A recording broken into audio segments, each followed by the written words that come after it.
محترم، 3 اوقات ایسے ہیں جن میں کوئی نماز جائز نہیں، چاہے وہ فرض ہو، واجب ہو، سنت ہو، نوافل ہو، چاہے وہ قضا ہو یا ادا ہو۔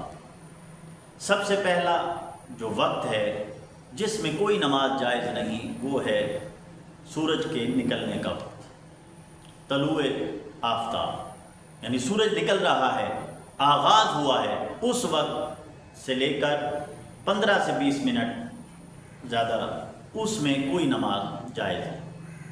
نمبر 2، جب استوا کا وقت ہو، یعنی عین سر پر سورج ہو، تب بھی کوئی نماز نہیں ہوگی۔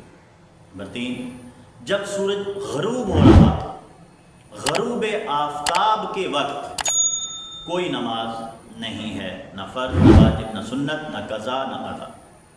اسی طرح 2 اوقات ایسے ہیں جن میں کوئی نفل نہیں، اس میں فرض بھی ہو سکتا ہے، واجب بھی ہو سکتا ہے، قضا اور ادا بھی ہو سکتی ہے، نماز جنازہ بھی ہو سکتا ہے، سجدہ تلاوت بھی ہو سکتا ہے، لیکن نفل کوئی ادا نہیں کرنا۔ پہلا وقت جب طلوع فجر ہو، یعنی روزے کا آغاز جہاں سے ہوتا ہے وہاں سے لے کر سورج نکلنے تک کوئی نفل نہیں ہے۔